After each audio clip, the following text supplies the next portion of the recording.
कि 1987 में मैं आर्मी की तरफ से एक फ्लाइंग कोर्स पे मुझे जॉर्डन मेरी सिलेक्शन हुई, जो 90 दिन का कोर्स था, 3 महीने का। ये फ्लाइंग के छोटे छोटे कोर्सेज आपकी मिलिट्री लाइफ में आते रहते हैं। खैर मैं 1997 में मैं जॉर्डन पहुंचा, तो वहां मिलिट्री बेस है, किंग हुसैन मिलिट्री बेस। वो एक उनका छोटा सिटी है अल मफाक, मफाक में वो बेस है, किंग हुसैन मिलिट्री बेस। जब वो उनके कर्नल साहब थे, कर्नल हुसैन नाम था उसका, वो जो उनके उसको जीवन क्वाड कहते हैं, जो कोऑर्डिनेशन करता था तमाम एलाइड ऑफिसर जो बाहर से आए होते थे उनकी रेजिडेंस। और जब उसने लिस्ट दी हमें कि कौन किधर ठहरेगा, तो उसमें वो एक फ्लैट था जिसमें 2 पायलट्स ने रुकना था। जो तमाम फॉरेन पायलट्स जितने भी थे वो 2-2 पेयर किया हुआ था। तो जो मेरे साथ पेयर था वो इजरायली पायलट था। मैं झंडा देख के इजराइल का, तो एकदम दुनिया में चंद ही वो कंट्रीज हैं जिनके झंडे देख के हम ऊपर से नीचे होते हैं, तो उनमें से लकीली एक इजराइल है। तो मैं एकदम आई वाज शॉक्ड। और मैं कर्नल हुसैन को मैंने कहा जाके कि सर आपको पता भी है कि diplomatically we are not aligned with Israel, so if you could change my flatmate. तो उसने एकदम कलम पकड़ा, उसने कहा हाँ व्हाई नॉट, यस। तो अच्छा, जब वो काटने लगा तो ऐसे मेरी तरफ ऊपर देख के मुझे कहता है, but just for your information that pilot of Israel requested me to be your flatmate. अब जब मैंने ये सुना कि दुश्मन ने ये चैलेंज दिया कि मैं पाकिस्तानी ऑफिसर के साथ मुझे कर दें, तो मैंने कहा अब मैं नाम कटवाऊं तो फिर मैं पाकिस्तानी नहीं। तो I accept this challenge, I will live with Israeli pilot for 90 days and then life starts. 2-4 दिन तकल्लुफ में गुजरे, वो भी थोड़ा रिजर्व लगा। वो समझ रहा था पता नहीं मैं कोई आईएसआई का एजेंट हूं। चंद दिनों में हमें ये समझ आ गई कि ना मैं आईएसआई का एजेंट हूं ना वो मोसाद का एजेंट है। तो हम दोनों पायलट हैं और कोर्स करने आए हुए हैं। 8-10 दिन के बाद बेतकल्फी हो गई, सुबह क्लास में इकट्ठे जाना, शाम को खाना इकट्ठे खाना। जब बेतकल्फी इस लेवल की हुई तो मैंने उससे पूछा, मैंने कहा you requested me to be your flatmate? He said yes. मैंने कहा is there any particular reason for that? तो जो उसका जवाब था शुएल का, वो मेरा लाइफ चेंजिंग, मेरी पाकिस्तान के साथ मोहब्बत उस दिन मुझे मेरी पैदा हुई मेरे अंदर। उससे पहले मैं बाय डिफॉल्ट पाकिस्तानी था, लेकिन मैं 1997 इस वाकये के बाद मैं बाय चॉइस पाकिस्तानी। उसने जो जवाब दिया वो मैं बार बार इस कौम को वो जवाब बताना चाह रहा हूं। मैं इससे पहले वाली भी एक वीडियो में, मैं उससे पहले वाले एक प्रोग्राम में मैं बताता। ही सेड के हम पैदा हुए थे तो मां की गोद से हमें बताया गया था कि तुम्हारा दुश्मन अरब नहीं है, तुम्हारा दुश्मन पाकिस्तान है। कहता है उसके बाद मकतब में आए तो मकतब में हमें पढ़ाया गया कि तुम्हारा दुश्मन पाकिस्तान है। कहता है मकतब के बाद स्कूल में, मकतब उनके कहते हैं मदरसे टाइप को, जो कंपलसरी है स्कूल से पहले। अच्छा, कहता है उसके बाद स्कूल में आए तो स्कूल में जो चैप्टर हमें एनिमी का पढ़ाया जाता था उसमें झंडा पाकिस्तान का लगा होता था। उसमें पाकिस्तान की ज्योग्राफी पढ़ाई जाती थी, पाकिस्तान का नहरी निजाम पढ़ाया जाता था, पाकिस्तान का फौज की स्ट्रेंथ हमें पढ़ाई जाती थी। कहता है उसके बाद यूनिवर्सिटीज में, कॉलेज में एनिमी के तौर पे हमें पाकिस्तान पढ़ाया जाता। कहता है फिर मैं आर्मी में आ गया। जब आर्मी में आया तो सारी दुश्मन की मिलिट्री स्ट्रेटेजीज जो हैं वो हमें पाकिस्तान की पढ़ाई जाती थी। कहता है जब पैदा होने से लेकर आज तक दुश्मन दुश्मन दुश्मन पाकिस्तान सुनते आए हैं, तो एक मौका मिला कि दुश्मन के साथ 90 दिन गुजारने का। तो वो आर्मी की टर्मिनोलॉजी होती है नो योर एनिमी। तो कहता है नो योर एनिमी का चांस होना तो why should I miss it. मैं उसकी बात सुन के थोड़ा सा मैं हैरान हुआ। मैंने कहा शुएल ठीक है, हम आपको ड्यू टू मस्जिद अक्सा एंड ड्यू टू फलस्तीन हम डिप्लोमेटिकली आपको एक्सेप्ट नहीं करते, मगर इस लेवल का हमने कभी आपको दुश्मनी के भी काबिल नहीं समझा। हमारे लिए तो इंडिया ही काफी है जो हमारे साथ जुड़ा हुआ है मशरक के ऊपर, और उसके लिए हम काफी हैं, हमारे लिए वो काफी है। तो तुम लोग किस लेवल पे जा चुके होगे? तो हमने भी नेवर थॉट। तो जो इसके बाद जो उसने जवाब दिया वो इससे ज्यादा हम था। उसने कहा तुम लोग अभी सोए हुए, अभी तुम्हारे लीडर्स तुम्हें बता नहीं रहे कि तुम लोग क्या हो और क्या काम तुम लोगों से लिया जाना है, जबकि हमारे लीडर्स ने हमें बता दिया। इसलिए हमें बहुत क्लियर है कि तुम लोग क्या हो, लेकिन तुम लोगों को खुद भी नहीं पता तुम लोग क्या हो। और जब मैंने थोड़ा इसरार किया, उसको अनफोल्ड किया, तो उसने कहा कि कभी तुम लोगों ने गौर किया कि पूरी दुनिया का नक्शा ले लो, पूरी दुनिया में 2 कंट्रीज ऐसे हैं जो रिलीजियस आइडियोलॉजी की बुनियाद पर बने हैं, और वो एक पाकिस्तान और एक इजराइल है। पाकिस्तान बना 1947 में, इजराइल बनता 1948। अब what a coincidence, what a coincidence कि 9 महीने के अरसे के अंदर अंदर 2 मुल्क जो काम जब से दुनिया बनी थी नहीं हुआ था, और वो एक ही 9 महीने के अंदर अंदर वो काम दुनिया में होता है। पाकिस्तान बनता है 27 रमजान को, वो मुबारक ताक रात जिसके लिए हमारा कुरान भी नाज़िल पूरी उतरी उसके ऊपर। हमारी सारी दुनिया जानती है कि वो ताक रात क्या है हमारे लिए, जिस रात फरिश्ते उतरते हैं अपनी रहमत के लिए, खुदा फरमा रहा है। और साथ वो भी अल्लाह का, तुम क्या जानोगे ये रात क्या है। और इजराइल बनता है 1948 में। अब जब वो कहता है, शुएल कहता है मुझे कि ये ऐसे ही नहीं बना, ये बाय डिवाइन हुआ है। और जब एंड ऑफ द वर्ल्ड जो जंग होनी है वो हमारे 2 मुल्कों के बीच में होनी है। आधी दुनिया तुम्हारे पीछे खड़ी होगी, आधी दुनिया हमारे पीछे खड़ी होगी, और ये उसके लिए तैयारी की जा रही है। अच्छा, मैं उसकी बातें सुन के मैंने कहा यार ये लंबी छोड़ गया, ये क्या बात कर रहा है। इसके पीछे तो आधी दुनिया खड़ी होगी, वो तो समझ आता है, अमेरिका इसके पीछे यूरोप है, इसको बनाने वाले यूरोपियन है, तो हमारे पीछे कौन खड़ा होगा।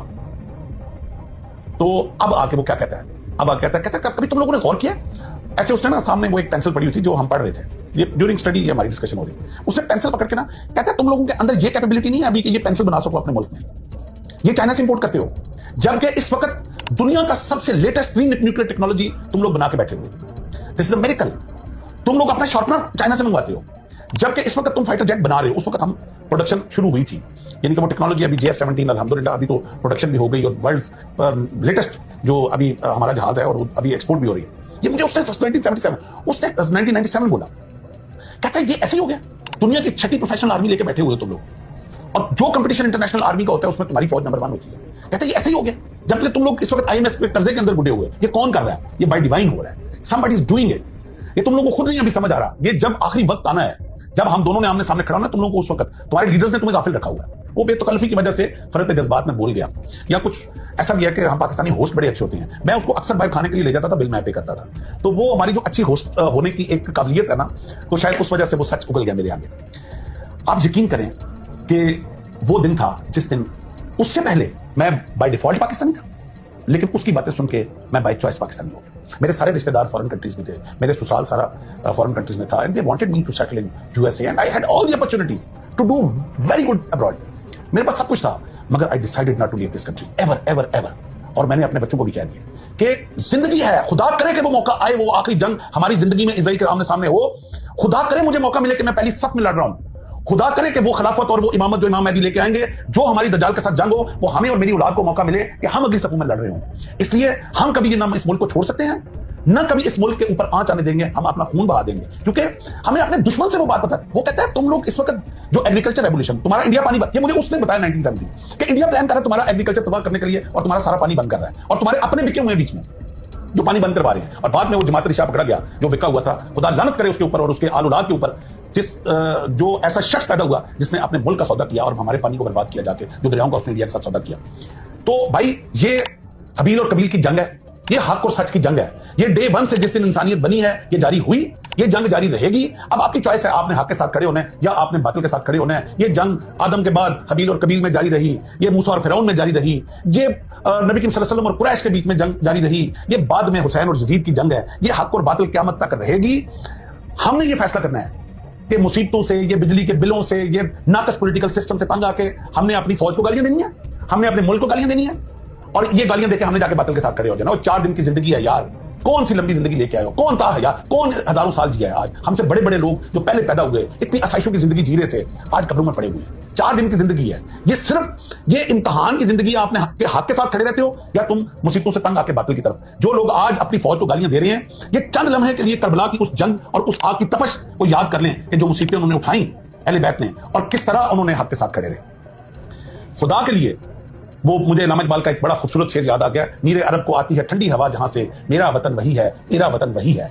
ये मेरे आका सल्लल्लाहु अलैहि वसल्लम को ठंडी हवा हमारे मुल्क से आई है। ये है वो फौज जिसने निकलना है इमाम मेहदी के साथ और जिसने दज्जाल के साथ लड़ना है। हमें ये विजन ये इजरायली ऑफिसर ने दे दी थी।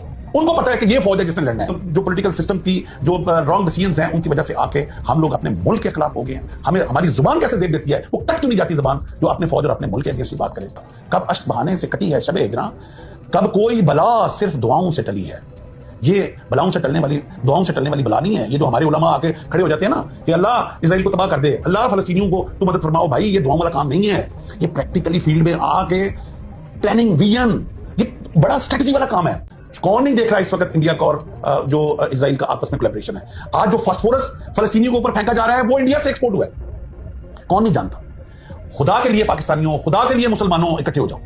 जब दुश्मन इकट्ठा हो सकता है पाकिस्तान के लिए, तो तुम लोग अपने लिए इकट्ठे क्यों नहीं हो सकते। दिस इज हाई टाइम, वातसिमू बिहब्लिल्लाह जमीअन वला तफर्रकू। हमें एक झंडे के नीचे वापस इकट्ठे होना है, यही हमारी बका है और यही अल्लाह ताला हमसे चाहता है। इसके साथ ही मैं आपसे इजाजत चाहूंगा। परचम हिलाल के हम लाए हैं तूफान से कश्ती निकाल के, इस मुल्क को रखना मेरे बच्चों संभाल के। हम लाए हैं तूफान से कश्ती निकाल के, इस मुल्क को रखना मेरे बच्चों संभाल के। बरसों के बाद फिर उड़े परचम हिलाल के, इस मुल्क को रखना मेरे बच्चों संभाल के। हम लाए हैं